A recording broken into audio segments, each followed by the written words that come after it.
Kisah Abu Nawas, tentang pura-pura mati. Setelah menjual Baginda Raja pada seorang Baduy, Abu Nawas menyadari jika dirinya terancam hukuman berat. Ia kemudian pergi sementara dari rumahnya untuk menghindari para tentara kerajaan akan menangkapnya. Sesuai perintah raja, prajurit kerajaan kemudian mendatangi rumah Abu Nawas, akan tetapi mereka tidak menemukan Abu Nawas. Setelah memeriksa ke seluruh ruangan rumah, mereka yakin jika Abu Nawas tidak berada di rumahnya. Para prajurit kembali ke istana dan melaporkan kepada Baginda Raja. Ketika kondisi dirasa sudah cukup aman, Abu Nawas kemudian kembali ke rumahnya. Istrinya kemudian menemuinya dan berkata, "Wahai suamiku, tadi prajurit kerajaan datang kemari atas perintah Baginda untuk menangkapmu.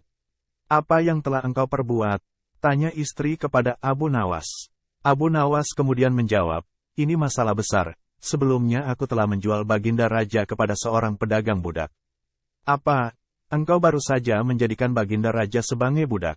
Mengapa engkau lakukan itu?" tanya istri Abu Nawas dengan nada terkejut. "Iya, biar Baginda tahu jika di negerinya ini masih ada praktek jual-beli manusia yang dilakukan oleh rakyatnya, sekalian agar ia menyadari jika menjadi budak itu sangat sengsara." Jawab Abu Nawas, "Meskipun tujuanmu baik, cara itu tentu saja tidak akan diterima Baginda Raja dan Baginda pasti akan menggantung dirimu kali ini." Kata istrinya. Abu Nawas mulai resah. Hanya ada satu cara untuk melepaskan diri jeratan hukuman Baginda Raja Harun al-Rasyid, pikirnya. Cara tersebut tidaklah semudah seperti yang biasa ia lakukan. Setelah lelah berpikir, Abu Nawas kemudian melaksanakan salat 2 rakaat. Selesai salat, Abu Nawas segera melaksanakan rencananya yang sudah disusun bersama istrinya. Sebelumnya ia berpesan kepada istrinya jika Baginda Raja bertanya tentangnya kepada sang istri hendaklah ia menjawab seperti yang telah dipesankan kepadanya. Beberapa saat kemudian istri Abu Nawas berteriak histeris meronta-ronta. Tetangga yang mendengar beramai-ramai langsung mendatangi rumah Abu Nawas. Mereka kemudian bertanya kepada istri Abu Nawas, "Apa yang terjadi?" "Suamiku meninggal," jawab istri Abu Nawas sambil kembali menangis histeris. Para tetangga sangat terkejut dan juga ada yang ikut menangis histeris karena begitu menyukai Abu Nawas. Kabar tentang kematian Abu Nawas dengan cepat menyebar hingga ke istana. Baginda yang mendengar kabar itu merasa tidak percaya seseorang seperti Abu Nawas telah meninggal dunia, padahal ia baru saja ingin menangkapnya. Baginda Raja bersama para pengawal istana dan tabib istana langsung menuju ke rumah Abu Nawas untuk memastikan kematiannya. Sesampai di rumah Abu Nawas, tabib istana langsung memeriksa keadaan Abu Nawas. Selesai memeriksa kemudian tabib memastikan kepada Baginda jika Abu Nawas benar-benar telah meninggal dunia. Baginda Raja kemudian menangis terseduh-seduh setelah mendengar penjelasan tabib dan melihat tubuh Abu Nawas yang terbujur kaku. Karena meskipun seorang yang jahil, Abu Nawas adalah seorang sahabat yang sering memberikan saran-saran baik kepadanya meski dengan caranya sendiri. Baginda kemudian bertanya kepada istri Abu Nawas, "Adakah pesan terakhir Abu Nawas untukku?" "Ada Baginda. Suami hamba berpesan agar Baginda Sudi kiranya dapat mengampuni segala dosa dan kesalahannya yang telah ia lakukan kepada Baginda dunia dan akhirat. Ia juga berpesan jika Baginda benar-benar tulus memaafkannya hendaklah Sudi kiranya rakyat yang menjadi saksi." Jawab istri Abu Nawas, "Jika itu permintaan Abu Nawas, maka akan aku penuhi dengan baik."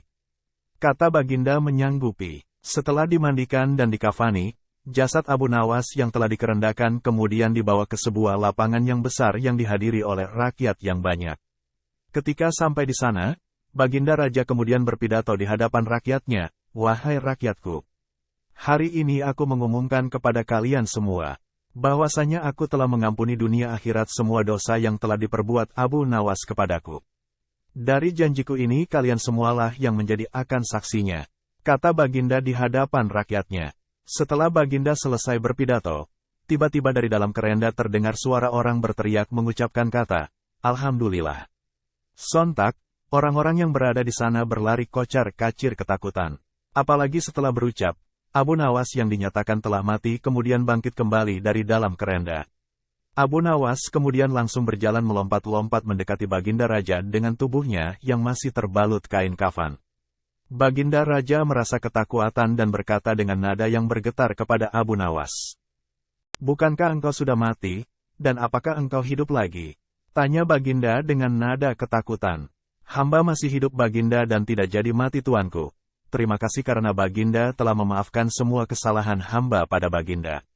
Kata Abu Nawas tersenyum. Jadi kau tidak mati? Tanya Baginda kembali. Abu Nawas menggelengkan kepalanya. Kurang hajar, kau berani mempermainkanku. Ilmu apa yang engkau pakai? Tanya Baginda dengan kesal tapi penasaran. Ini adalah ilmu yang hamba dapatkan dari seorang maha guru hamba.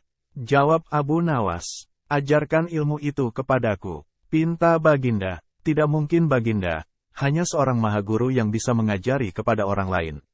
Sedang hamba tidak diajarkan cara untuk mengajarkan kepada orang lain. Kata Abu Nawas. Baiklah, jika engkau tidak mau mengajari, aku akan mencari maha guru itu dan belajar kepadanya. Kata Baginda. Sungguh disayangkan sekali wahai Baginda. Maha guru itu sudah benar-benar meninggal dunia, tidak sepertiku yang bisa hidup lagi. Kata Abu Nawas. Dasar kau Abu Nawas. Gerutu Baginda kesal. Setelah itu Baginda dan semua orang yang hadir membubarkan diri. Abu Nawas kembali ke rumahnya dan hidup tenang terhindar dari hukuman berat Baginda.